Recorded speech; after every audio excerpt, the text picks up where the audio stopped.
I think that's fine. So we're now in Ganazar. If you didn't catch last time, we are in Ganazar now. I think we bring up the map with M. The law place I haven't been to before. We found the boatman and 40 thieves, I guess. But let's go to the exit that so out of the world map we're up here. So I think our job was to go and talk to the guy about the army sitting outside on behalf of Galius. Did you see a man leaving? Demands one of the zealots. Goes by the name of Elias. I didn't see anyone.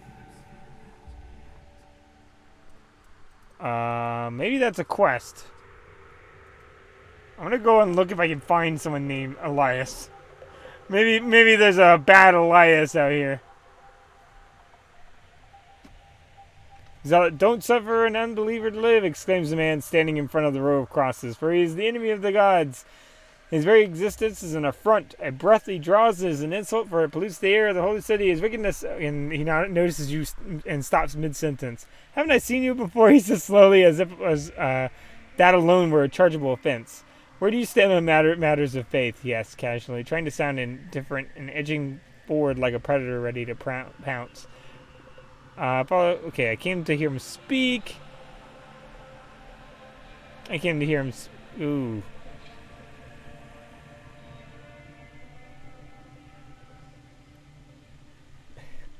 We're trying not to cause a lot of problems, so we want the populace to like us a little bit. Since we're here on a diplomatic thing, we're gonna do that. Okay, yeah, we increase reputation. That's what I was wanting. Okay, instantly warming up to you. What's that? Pillar of skulls, heads of believers, says the man proudly. There, this here. He picks up the top skull. Is Aiken? Aiken? I guess it'd be Aiken because it's A before I.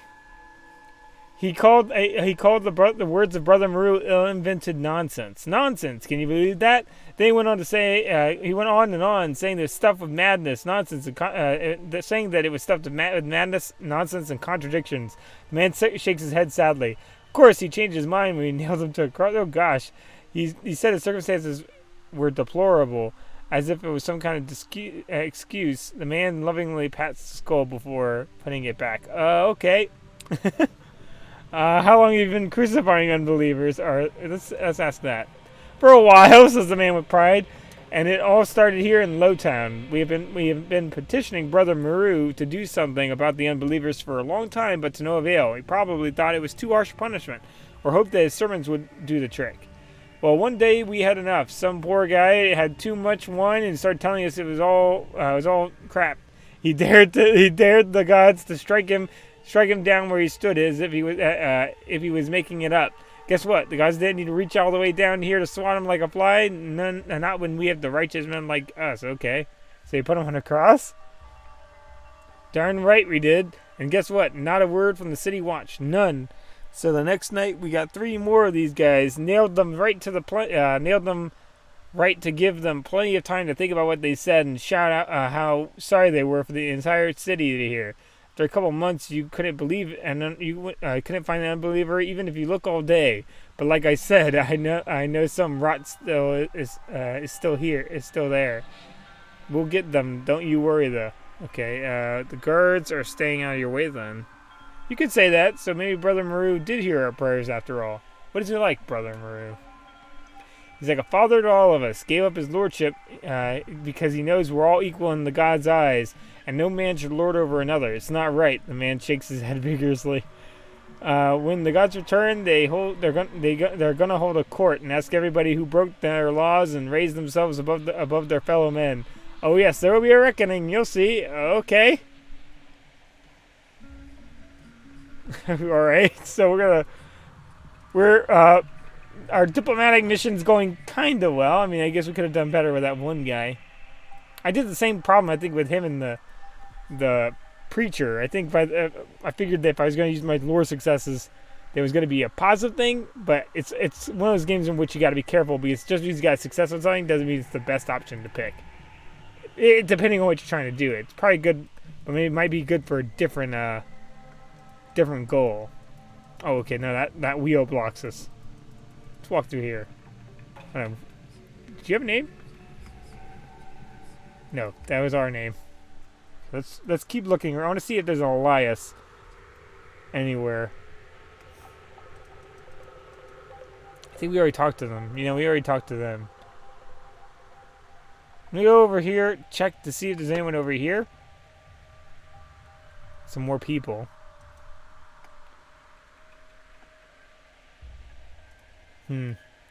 Well, we're gonna leave. I wanted to see if I could find this Elias guy. I guess I could go looking, but don't want to take forever to probably do it. I'm gonna do one quick check over here. See if I can mouse over anybody. Do some pixel hunting. Some good old pixel hunting. Uh-oh. There you go. I want to make sure it was working alright. Seems like it is. Alright, whoop! There we go. Oh, Levinus. That's someone we could talk to. Ganazar Inn. No, we went to Ganazar Inn, right? Let's see if we can talk to this guy. I think we did. That was where we talked to the older guy that we didn't quite do perfect with. And there's a nobleman. I don't know if we talked to a nobleman. Excuse me. Oh, no, this is up the... Wait, hold on. I lost track of myself here. Whoa, where are we? Hold on, let's recenter on ourselves. I think that's somewhere way off. That's where the boatmen are, right? Alright, the sticks people. Alright, we're gonna go, I guess, up because we didn't see a guy named Elias. So not much we can do. Guard. Keep moving, says the guard, giving a quick glance. Expecting trouble or do as he says? We'll ask expecting trouble. That may be pushing it. I'm here because the new arrivals understand the boundaries. Just because our gates are open to all the faithful doesn't mean they can go anywhere they please, explains the guard. Of course, men of all standing and reputation are welcome anywhere, but those who belong at the bottom should stay at the bottom. I thought there was a whole thing about quality just a moment ago. Okay, I thought that we were all brothers and sisters, so there we go. In God's eyes we are, in the God's eyes we are, nods the guard, ignoring your sarcasm, which doesn't mean we shouldn't have an order. If you were dirt poor before, you won't be sleeping on a feather bed when you come here. But you'll pray freely and without fear. Okay, what about the crosses? It's the holy city, says the guard, giving a long and hard look as if finding you worthy of his full attention. If you aren't a man of faith, why are you here? Okay, I am, brother. I was merely curious on who dispenses justice in Lowtown. That's again, we want to stay, we want to get that reputation up. We want to make people think they like us. So if we have to run away for any reason, someone might help us, not really knowing that we're, the diplomat for the army outside. We don't want to let them know about that. Faithful don't need judges to see into the hearts of fellow men, but they need guards to keep from wandering into the upper districts, or it's not said that justice is a joy to the godly, but okay. Which one might... Is it not said that justice is a joy to the godly, but terror to the evildoers? Or let's do that. That sounds less... Yeah, that worked! Quite so, brother, smiles the guard. The faithful can walk without fear, for they are amongst brothers. Okay. What can you tell me about the city? No. We got Lord's success. See, this is one of those situations that I might not want to take it. The Magi built this hill to be closer to the heavens, to be able to speak to the gods and ask them for their favor. Touched by their devotion, one of the gods shed a tear which fell from the sky that didn't hit the ground. It stopped midair, frozen in time. A symbol, or is it tear?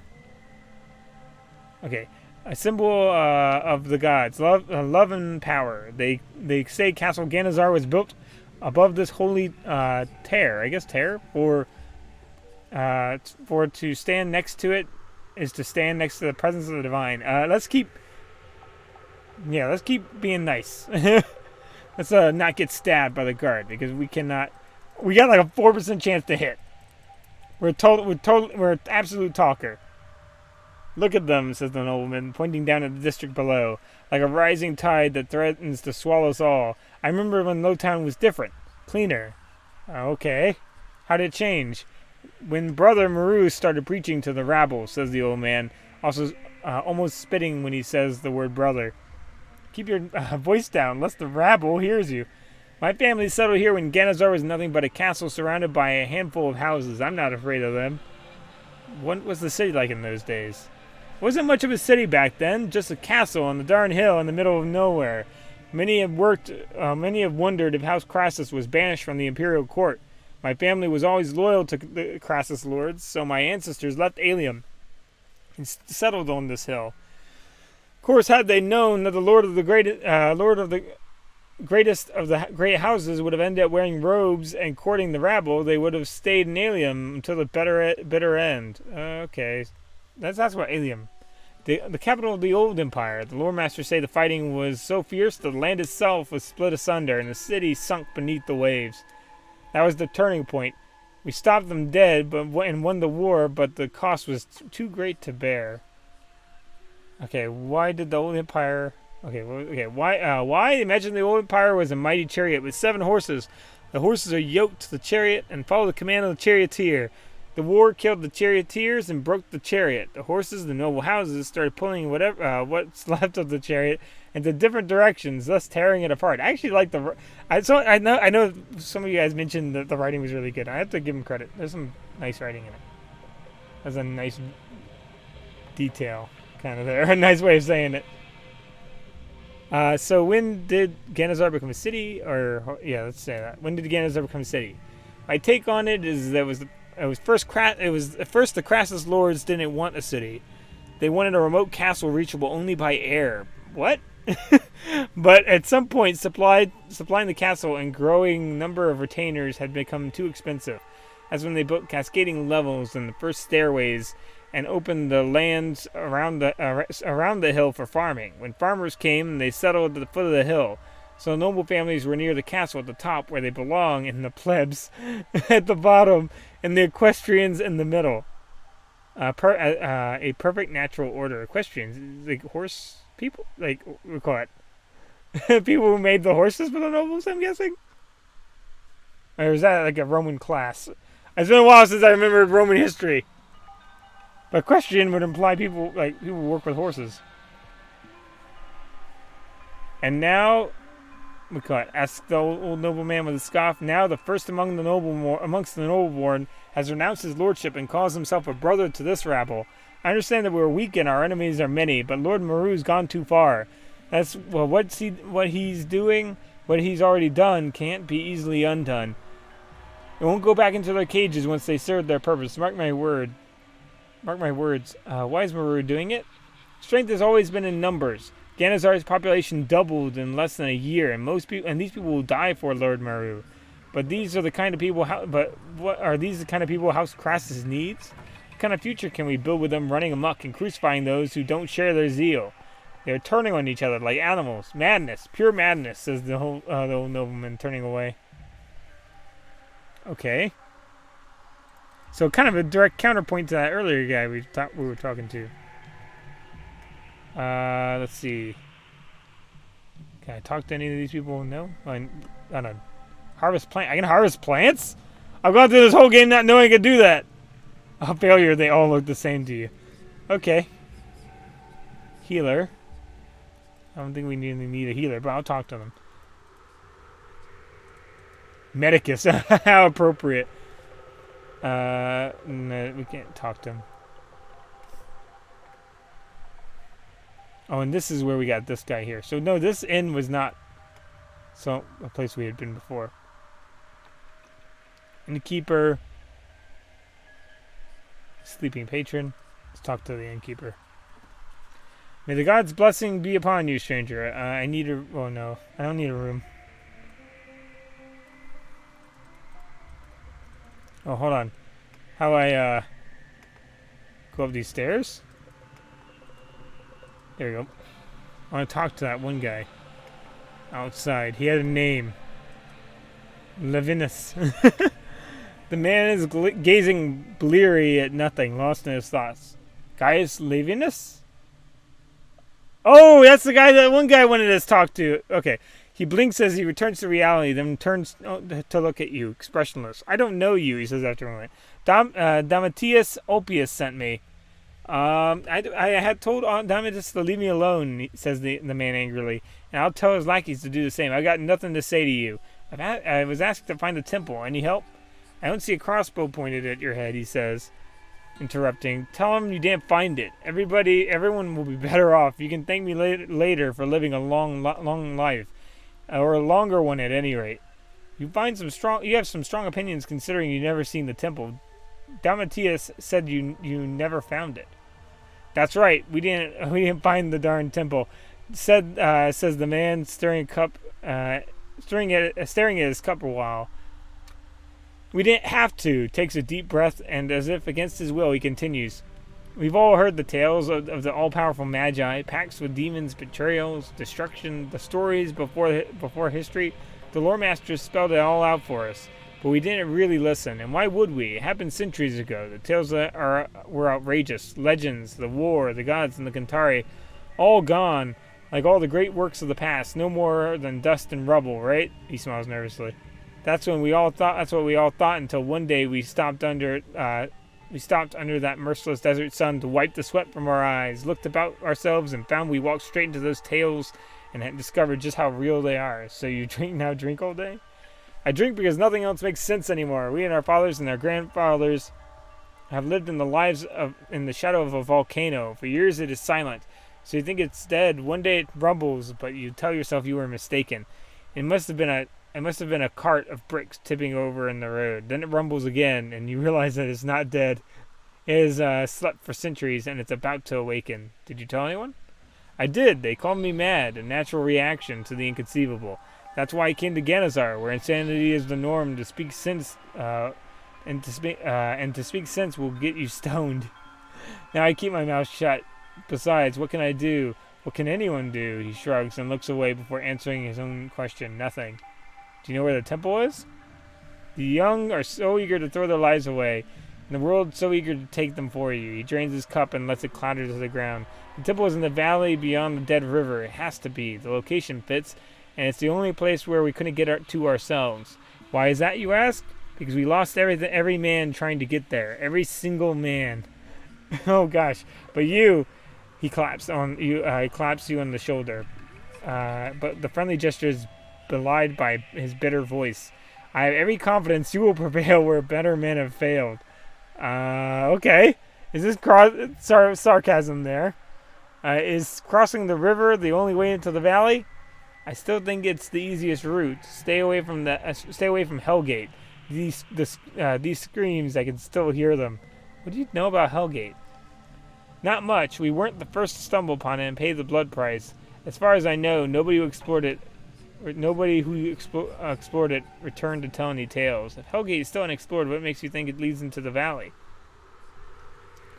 I found an old manuscript written by someone returning from a pilgrimage to the temple. This is the end of a war, so the account is sketchy at best. Apparently, the scribe went to seek refuge at the temple, a place where he had visited many times before. The soldiers turned him back. But when he retraced his steps to the river crossing, he was struck by a terrifying weapon. His account read, "Day turned into night, men and ships burned, and water and sky switched places." My gosh. The man pauses. I've read such stories before, but this one I believed every word of it. He made no embellishments, used no fancy words. It was nothing but an honest record of sheer horror. He looks away again. The scribe went back, not to the temple, but to what he described as the command center under the mountains. He begged and pleaded and the guards eventually allowed him to pass. So you think Hellgate is the command center? Is this command center? It has to be, nods the man. The temple and the river crossing the mountain. The river crossing the mountain. It fits. Dead River map. Hellgate added. Got new insight. Okay. Do you know of any other old places? The ruins are everywhere, but all low-hanging fruit has been picked a long time ago, says the man, rubbing his forehead. One of the zealots did mention a hole in the ground that opened up and swallowed his friend whole. If you want to take a look, I can add it to your map. Old facility, okay. Why don't we take a shortcut? I know we have to wait on this army. If we can leave. I'm going to do that thing of where hold on. I'm going to save. I'm going to save here. Just in case. Just because I know sometimes travel Now, if I remember correctly, I think you guys were saying it was just major cities.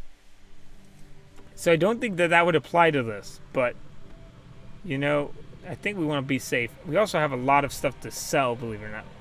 Well, we have a heavy crossbow. That could be kind of cool to use. Because we had a hand crossbow. I mean, I don't think that's going to be any easier to shoot, sadly enough. And I could be wrong. Could always be wrong. I'd be happy to be wrong, excuse me. Hand shield. Let's throw the shield. Oh, I can only use... I either use... Okay. I get it. Reload with iron sharpened. If I use that, I can only use that. I'm not really great at blocking, so... You know, we'll just deal with it. I'm kind of okay at blocking, but... This might give me a better chance of shooting. Maybe. I don't know. It's either going to be worse or better. I don't know. If we end the combat, we're dead anyway, so it doesn't really matter. Okay, we got to go back down. Don't think there's... Is there a blacksmith anywhere? Slow day. Oh, alchemist. Oh, there's a trader. I wonder if the just generic trader will have stuff for me. You see a zealot arguing with a trader over something. When you approach, the trader gives the zealot several iron ingots and tells him that's all he can spare. The zealot thanks him and walks away. Let's see. I don't know if I want. I'm not good at impersonation, so we're gonna say, what's that about? Keep harassing us every day, says the trader. No matter how much you give, it's never enough. What do they take? Anything, says the trader. Trust me, they aren't picky. If they can use it, they sell it. If they can't use it, they sell it off or barter it off. They say it's not against the law to ask for charity. What are you going to do, eh? Okay. Show me your wares. Buy my stuff. Buy my stuff, please. Because I have too much. Noble's cape. I mean, we could have that. Cavalry shield. I sell all this other stuff.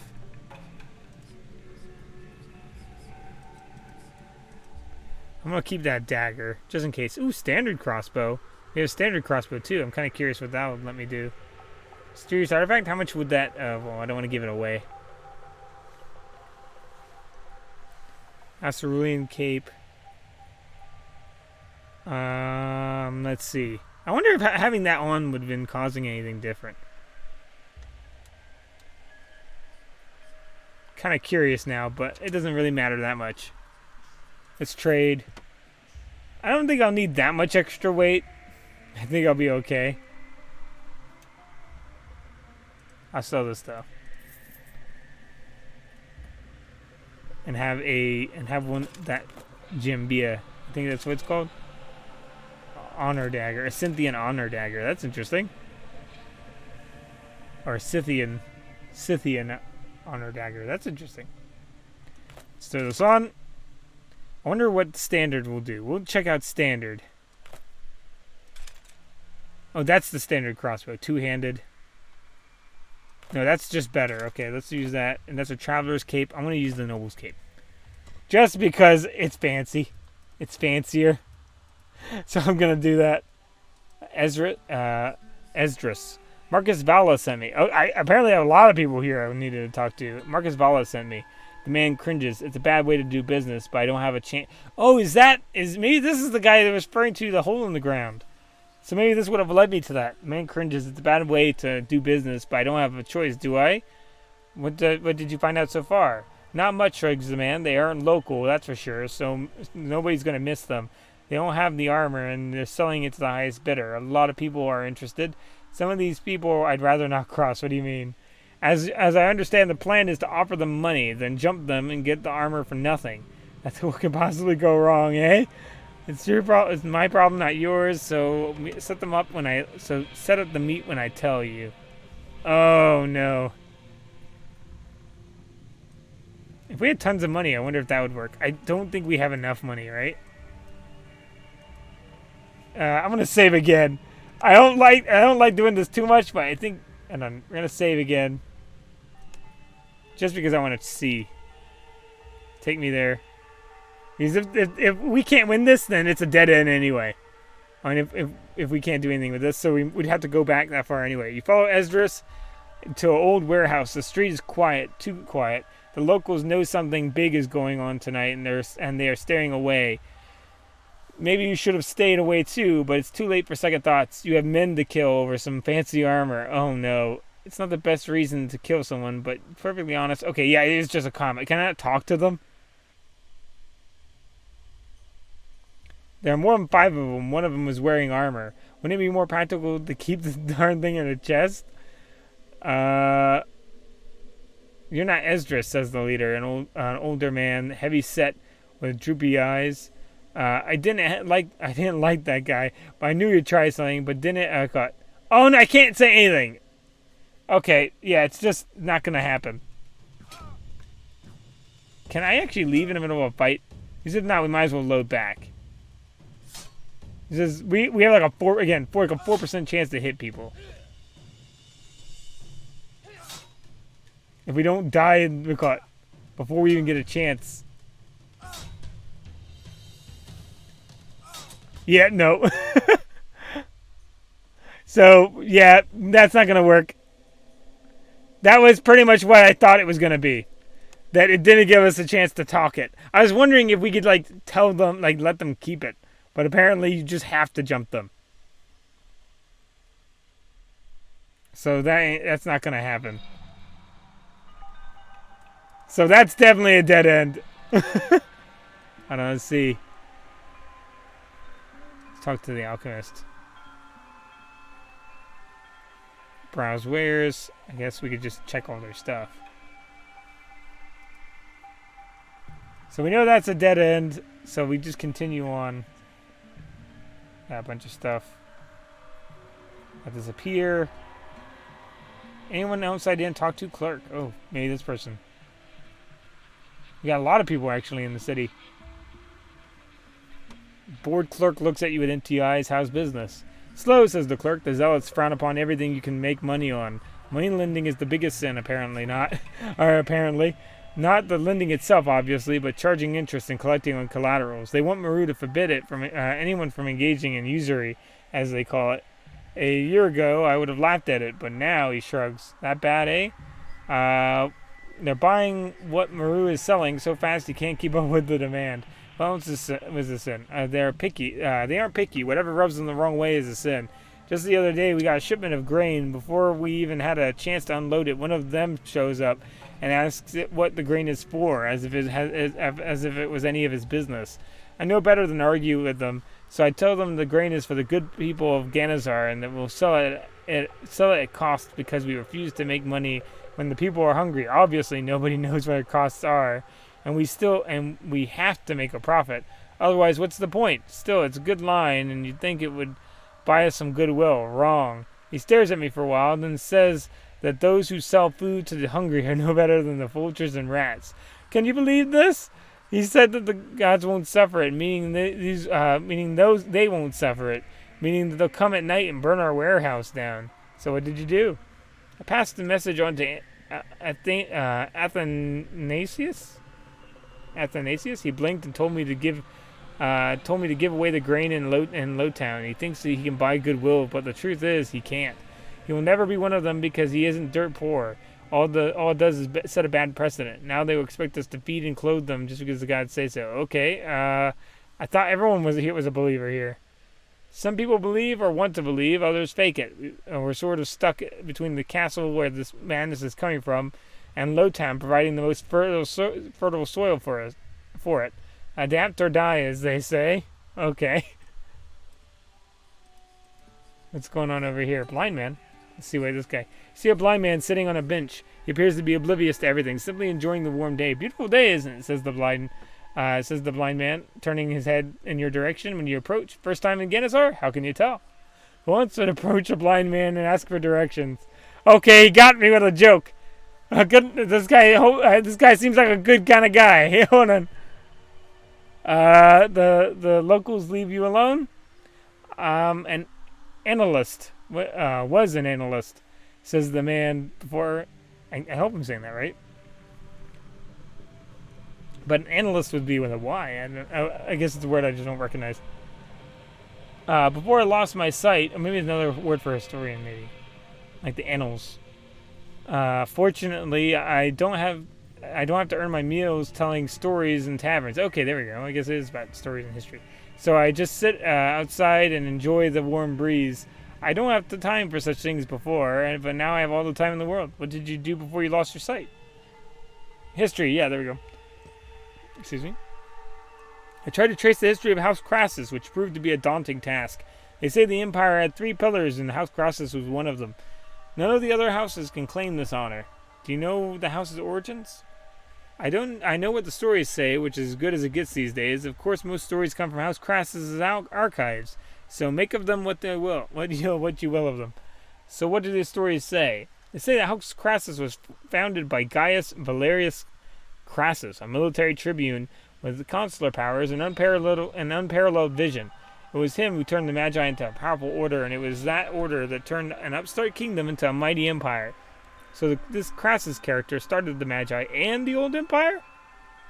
I told you the source of the stories, says the blind analyst, looking annoyed. I wouldn't be surprised if these stories claim that Crassus created the sun and moon too. Still, the story isn't as outrageous as you might think. But as you have better things to do, and I guess he's trying to. All right, go on. Of course, the Magi were there long before Crassus set his gaze upon them. But akin to today's lore masters, they worked alone, serving kings and city-states as visors and protectors. They wielded power, of course, but it was limited. For each man hoarded his secrets and took them to his grave. With me so far. Okay. Yes, continue. Or Magi, what were they? Let's go to that. Stories say that the Magi were all things: engineers, astronomers, thaumaturgists, mathematicians, and practitioners of esoteric arts. They were men of science. Okay. One day Crassus was summoned before the king, seeing that a man in front of him was destined for great things. As the story claims, the king gave him 3 legions and charged him with taking a city of evildoers and temple robbers, which had resisted all attempts to take it for many a decade. Crassus marched there without delay, laid siege to the city, and eventually prevailed, but not before losing an entire legion to hellfire conjured by the magus of the city. Unfortunately, the city was never renamed because it was razed to the ground and the land salted and it was stricken from the records. Hellfire. The word's fairly common in the stories, but it describes completely different things. It's quite possibly the hellfire Crassus had witnessed was what we'd call liquid fire. Hellfire mentioned in the Great Wars accounts appeared to be something far more potent and devastating. So what happened next? Crassus was so impressed with the hellfire demonstration that he had the magus captured at a great cost and made a deal with him. The magus would work for him in exchange, and Crassus would hand him all Magi he would capture. He would capture in his campaign, as well as their notes and devices, and that's how it all started, huh? Simple enough for me to believe it, told the analyst. When it comes to things that seem simple today, it's easy to look back and wonder why Crassus was the first who did it. Maybe he was the first and maybe he wasn't. Maybe he prevailed while others had failed. Maybe the magus he captured first was the key to the whole thing. What we do know is that Crassus's campaign lasted for 7 years. He captured many cities and many Magi. Not every magus was taken alive, and not every magus was of value or willing to submit to the self-proclaimed high magus, or magus. But then again, the Magi had embraced the new order. As the order's power grew, Crassus began to rely more on the Magi than his own soldiers. Soon he started going after cities that offered neither valuable resources nor riches. But arcane secrets. He could have been king. Maybe, says the analyst. But Crassus was after a different kind of power. He served the king loyally, and in exchange, he was given domain over all things arcane. The order he created was never seen as a threat, but as one of the most potent weapons in the old empire. So, what is the relationship between House Crassus and the Order of the Magi? The order was Crassus's responsibility, since it was too much for one man to oversee. A new house bearing his name was established, and trusted with continuing the work of Crassus started. In a sense, House Crassus was built around the Order of the Magi, both to protect the Order from its enemies and the Order from the Empire. Or the Empire from the Order. Someone had to hold the other end of the leash. Quite so, says the analyst. But if you now excuse me, I have other matters to contemplate on. He's very informative, the old man. The old man was pretty informative. That's very nice of him.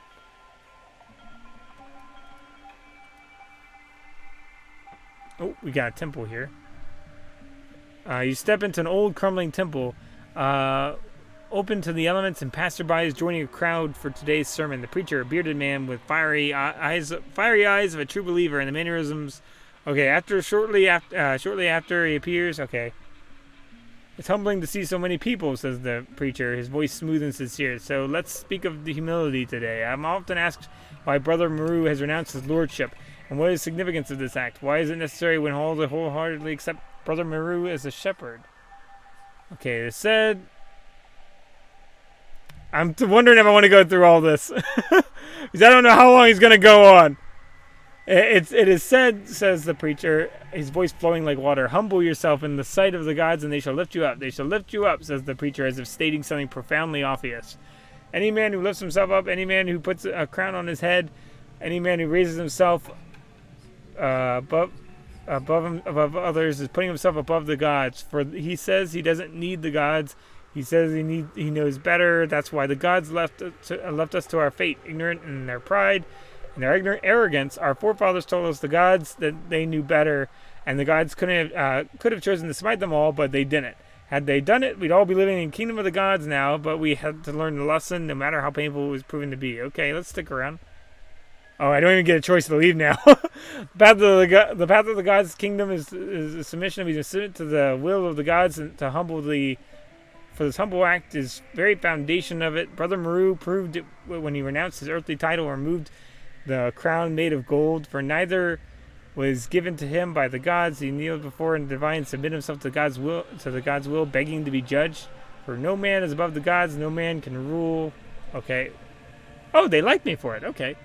When the gods return, it'll be too late for to beg forgiveness and make amends. When the gods return, we'll be judged. The wheat will be separated from chaff. The false lords, false prophets. Okay, he's going to go on and on, basically saying what we've already heard.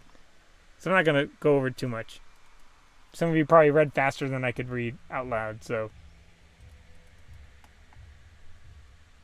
If it's new stuff, I want to go through new stuff. But I think we've talked to multiple, basically, Crassus preachers. So, oh, another one! Street philosopher turned preacher, attempting to educate his flock on the subject of gods and demons. Fortunately, he missed most of the sermon. Ah, there we go! The gods were all powerful, and why did they battle against the demons for years, laying waste to the cities and countryside alike?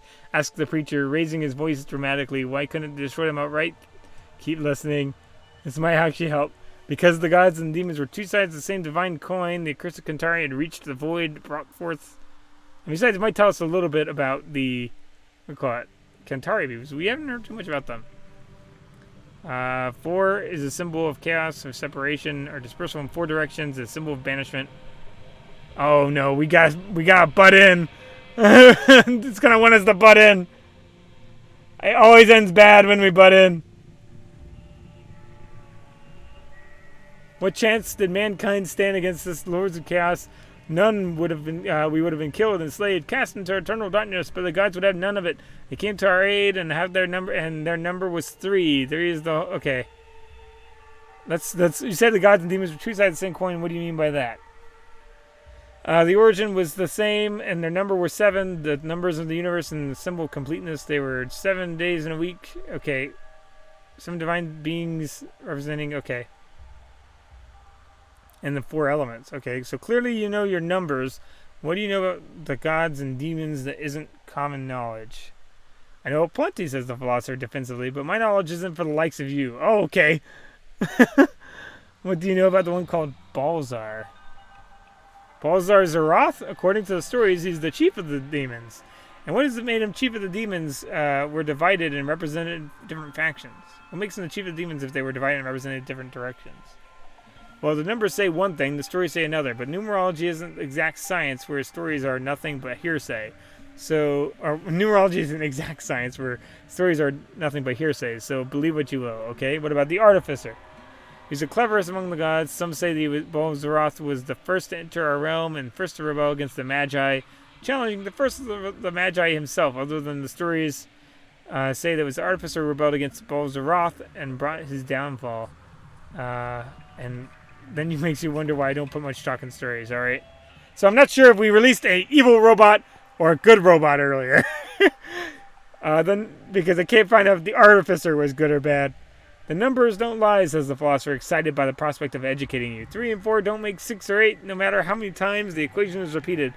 They always make 7. The fact is that 7 was split into 3 and 4. That tells us the division among the gods. The 7 can't be split into 2 and 5 because 2 can't resist 5. But 3 and 4, they're strong in numbers, plenty of power in them. Okay, it was 3 that split from 7, not the other way around. Okay, so why did they split? The numbers are silent on the motives. Their stories don't say much on the topic either. All we know is that 3 who did split served the Empire and were old enough to defeat the 4. Only to disappear after? Can you imagine a coin with only one side, brother? 2 sides, same coin. Alright. Let's go ahead and try to find our way. I think we talked enough of the people to make it where they like us enough. Oh, there's a merchant guild place. I don't think they really like me, so I think I'm going to avoid them. I have a feeling that they wouldn't be very friendly.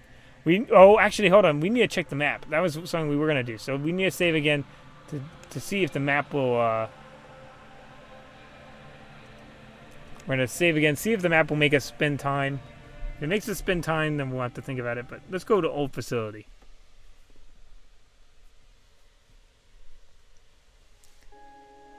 Okay, no, it doesn't take time to do it. Also, we have skills, if I remember correctly.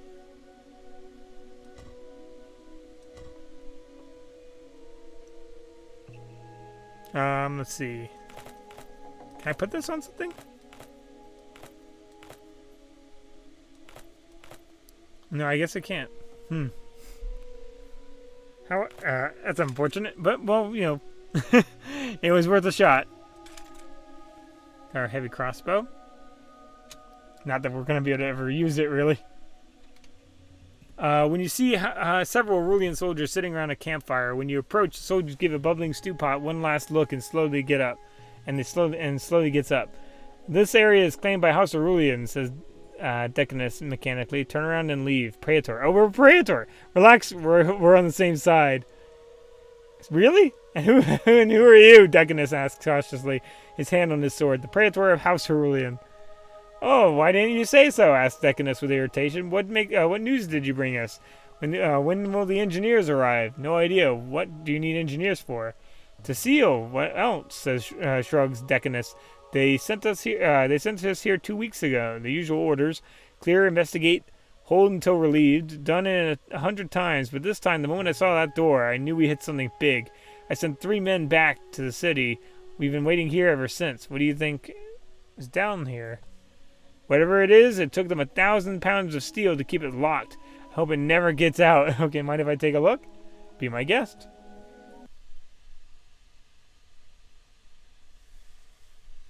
Oh, that's kind of cool. So actually, yeah. Oh, examine the machine. Oh, you know what we need to do? Hold on. Did we already put lore? Oh, we did not. So hopefully I haven't looked at something that I needed lore. Our poor loyalty. It was hurting our body count. Oh, gosh.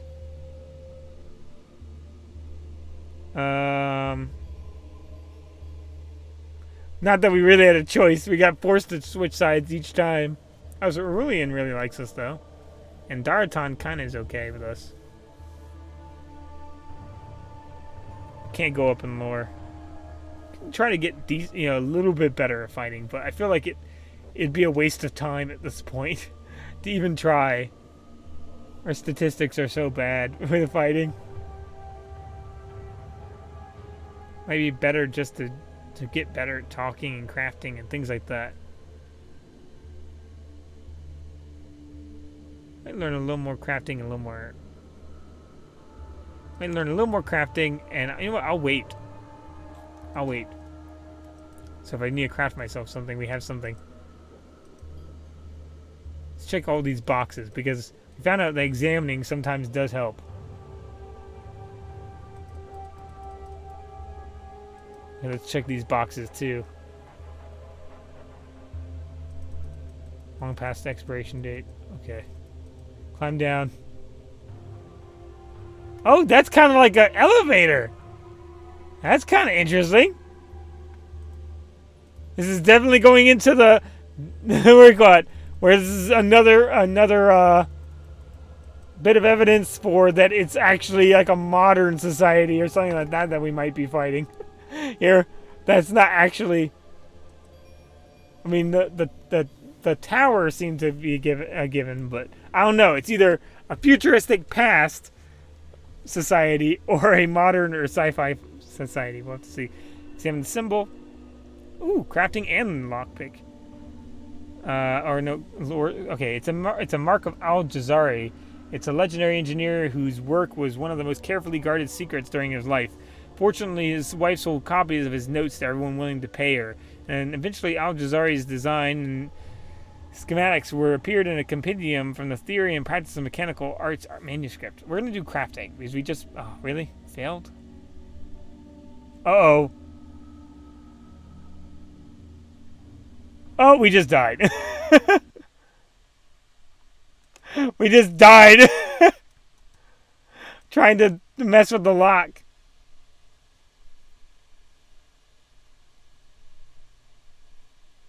We're going to try one more time. I'm going to see what was that we screwed up on here.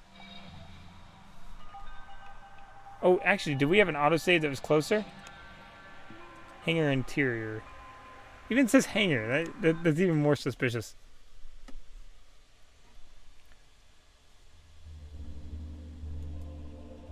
Okay, hold on. Let's do it here.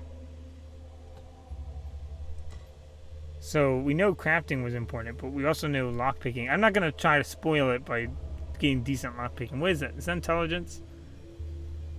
I don't think that's an intelligence skill. So, you know, I want to just boost crafting a little bit. I want to wait.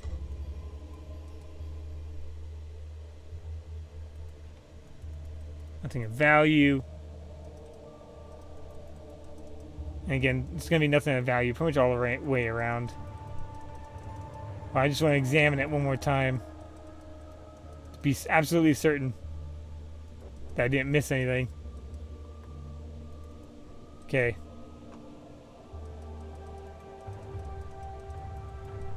Examine the pipes. Oh, we can examine the pipes.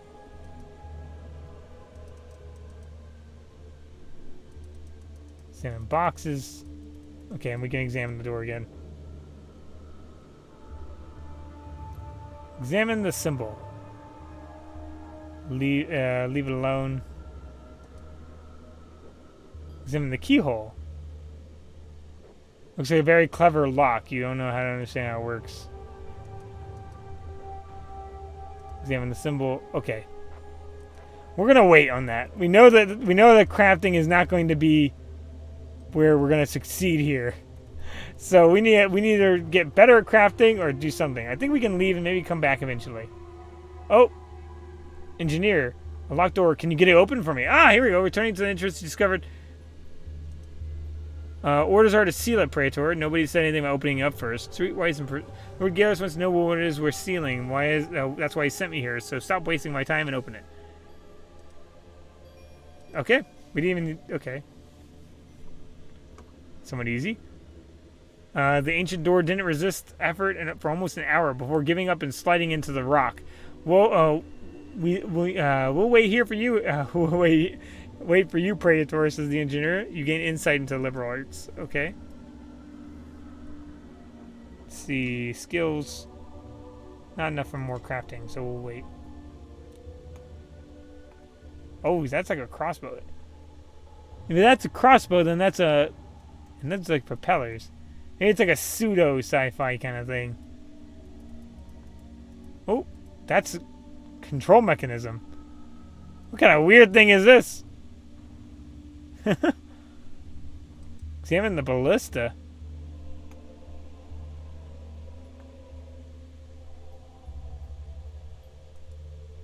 Let's check up here. Oh, no, that's downstairs. I want to go upstairs.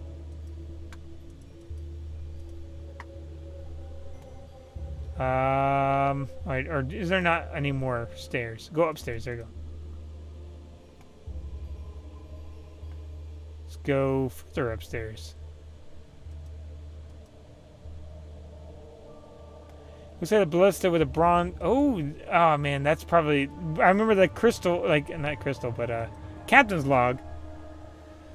We commenced to launch heavy fire at the enemy from our ballistae, but both the regular spear and hellfire, with both regular spear and hellfire, and the latter of which proved greatly effective. So in less than 15 minutes from the time we engaged our enemy, their ship was very much injured, heavy and yawning in plain distress. And this time the damage by the Pax Imperium was minor, and we gave us opportunity of pouring into their vessel with several hellfires, from which made great havoc among the enemy crew and wreaked grievous injury into her hull and engines. It seems like they're crumbling pages of what the captain's log. Okay, keep reading. Enclosed, I have the honor to forward you a list of killed and wounded of the Pax Imperium, and also the list of the casualties aboard the enemy vessel, as well as the list of surviving crew and a copy of her quarter bill. Finally, a report of our own damage received during the action, and found aboard her was the most unquestionable evidence. Obliged, therefore, to investigate the matter, I have set the engines to full speed. Sighting upon our quarry, I made a decision to land Pax Imperium in the midst of the enemy forces and project shields, allowing the troops to disembark and engage the enemy infantry. Keep reading. I wish to convey to you the bravery of the officers and crew under my command during the recent action. I assure you that it was so well directed and so relentless the fire of the Pax Imperium that in the matter of 3 hours the accursed one sustained grave injuries and compelled the remainder of the Kantari forces to disengage and flee. You will no doubt hear from many quarters of the bravery and exemplary conduct of those engaged in the conflict. I must state again that these accounts are in no way exaggerated. To haul off and repair our damages and return again to action, not knowing whether the enemy has survived or not. The rest is indecipherable. Okay. Interesting. See the console here. You're standing in front of the ship's control systems, levers and tumblers and gauges, semi-spheres, and half a dozen of small holes in a circular pattern. You don't seem to be a lore master to figure out what you need to insert something there. A missing part. Leave it alone.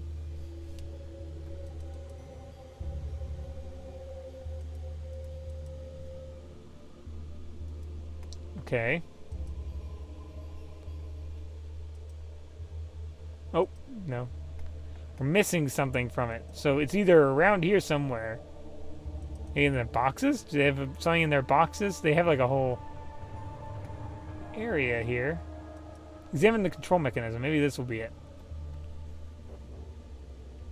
That might have something in it that'll tell us what to do.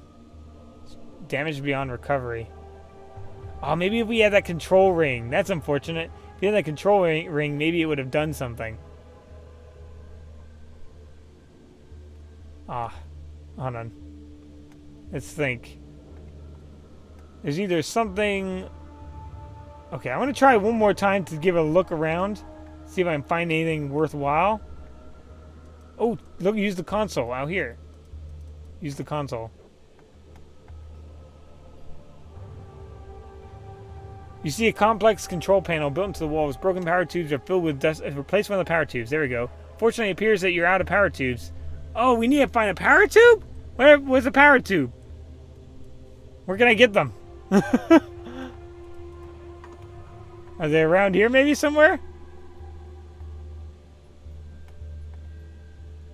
I'm not sure I could get this thing to work. We're gonna check one more time inside. See if there was anything I missed. I want to check all the ballista.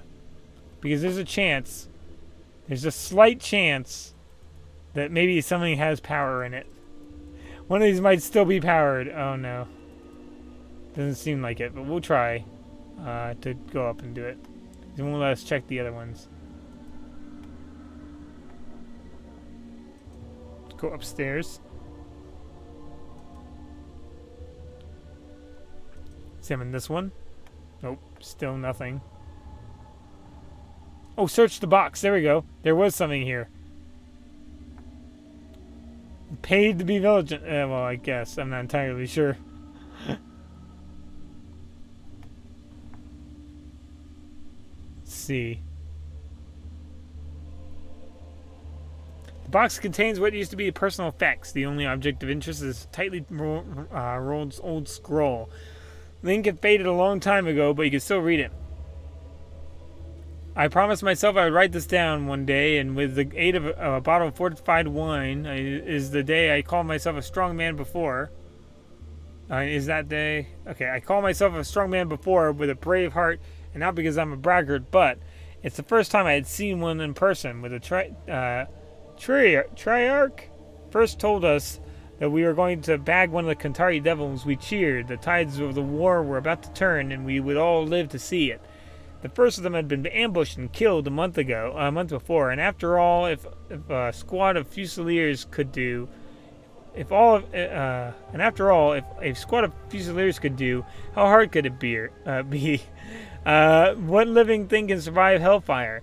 Even when the legatus visited the hangar before the assault, he didn't address the rank and file in person, of course. Lowly gunners don't merit such an honor anyway. We all heard the stories, but the stories don't do these what should I call them, creatures justice. I didn't even recognize it as our target until it moved, uncoiling itself too many times, and its end looked looking straight at me. Supposedly it was human once. Human? That thing was the size of an elephant. The first volley was launched at full power, and the assault usually reserved for an enemy carrier, or if we were bored and wished to rearrange the horizon. Day turned into night, and the ship gave a gentle roll in our blast wave.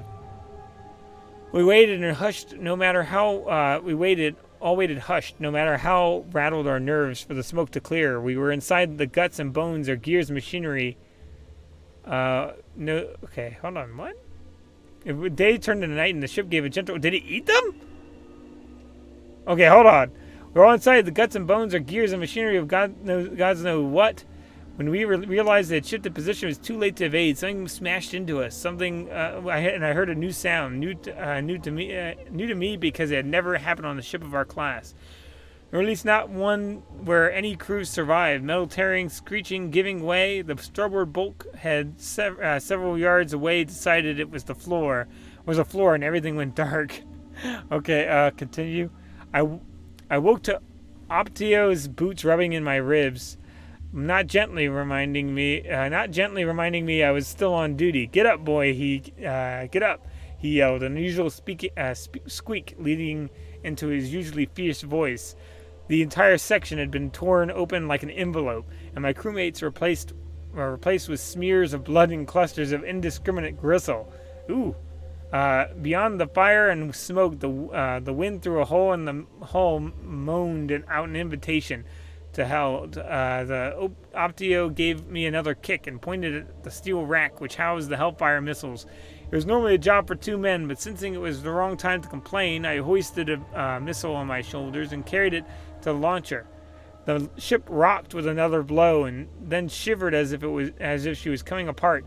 The remaining missiles rolled across the steadily canting deck, but somehow kept missing my feet. The Optio was yelling again, but I heard no sound. My mind was adrift, detached and dreaming, as if it was simply one of our regular drills.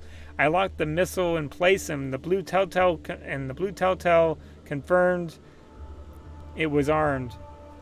I walked toward the firing mechanism, but the Optio pushed me away. With his left arm for his right had been severed below the elbow. Ooh! Ragged strips of flesh with tasseled blood-soaked cloth and pointed at the porthole. I looked and instantly wished I hadn't. When I saw nearly did hit the spot. For some reason, I thought of brown ants that mistakenly attacked the insect-eating plants of the low plains. However, great in number, the ants marched not into battle, but to offer themselves up to die. Oh gosh. The Optio was gesturing wildly, frustrated at my stupor. Afterwards, when I had the luxury to do so, I would marvel at his focus, his stubborn narrow-mindedness. The guy, he was bleeding to death, yet acted as if one more shot would win the battle. Forced myself to launch to the launch console, gave him the sign, and he fired.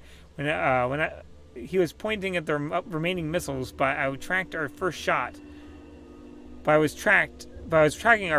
watching its multicolored explosion. The tiny figures taking flight as if fleeing battle, but by the only open route. The thing squatted there still, unmoving, unfazed. But when it began to uncoil again, the head slumped and swayed like a drunken python, and the blood, thick and black as rock oil, poured in gouts from its maw. Okay.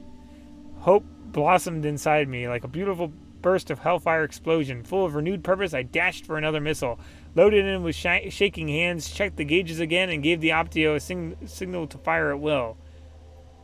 He was deathly pale now, and after putting his weight against the lever, this time he tumbled to the deck. I knew he wouldn't rise again. The missile roared toward the target, and another direct hit. The monster was engulfed in fires of the underworld. I would not see the result of the finishing blow. But that playful bulkhead called to me again, and I returned to black unconsciousness. My account is done, and my wine a coincidence I will not take as a good omen. And finally, my hands have stopped shaking. Okay, I mean, if he was on board this ship, whatever this thing is, I imagine he didn't do too bad for himself because it's like in one piece. So the console was still missing something? Is that what?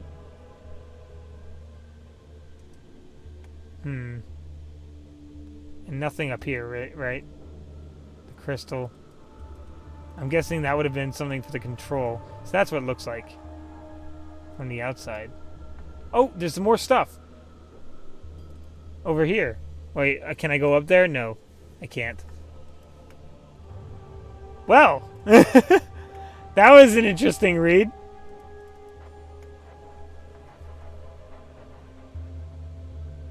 Definitely an interesting read. So let's head back over this way. Oh, I thought the elevator would take us back, but no. Go downstairs. I can run too if I press fast enough, I think. Go downstairs. I need something to power this thing.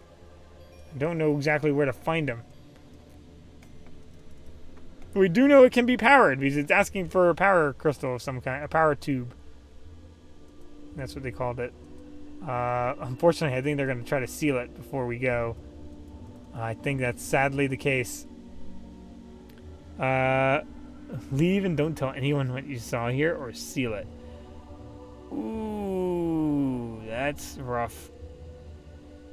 Leave and don't tell anyone you saw here. What do you mean? Streetwise, I mean this area is vital to Hasturilla security, and if you breathe as much a word to anyone, you'll be hunted down and crucified. Am I making myself clear? Yes.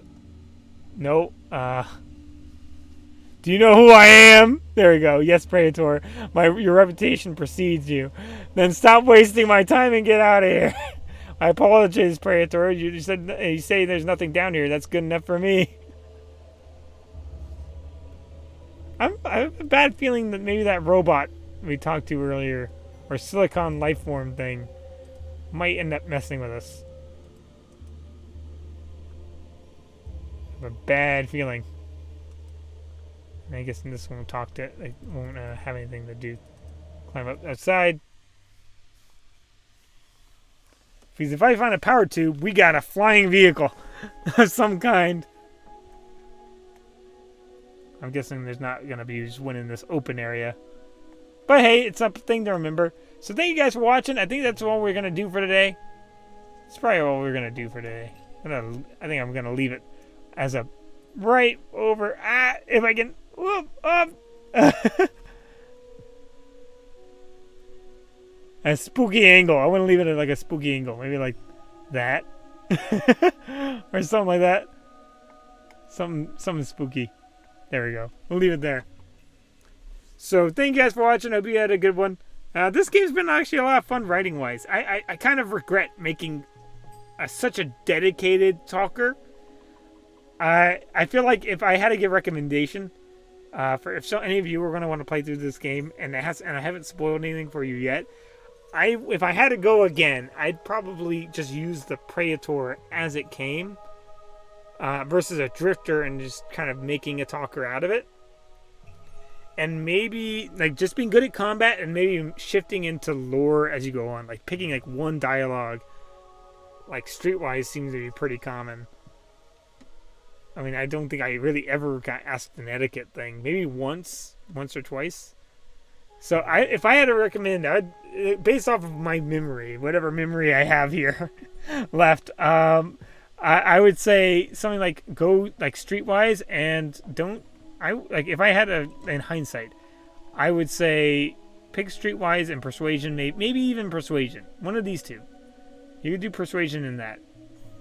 For etiquette, I don't think was so important. I would go Streetwise and Persuasion, and lore and trading too. Trading would, if you're gonna do a dedicated talker, don't care about etiquette as much as you care about trading. Trading came up way more. And I don't know if crossbow was the right choice or the wrong choice. It's hard to say.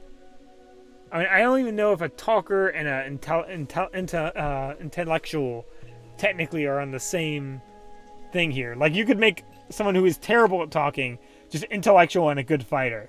And you could probably get away with it. I don't even know if you would need that much charisma. I don't know. It's hard to say because the game does a good job of making it kind of hard to tell what would be the best way to have things. So that's just something to keep in mind. So I hope you guys have a good one. See you guys later. Have a good day. All right. Bye.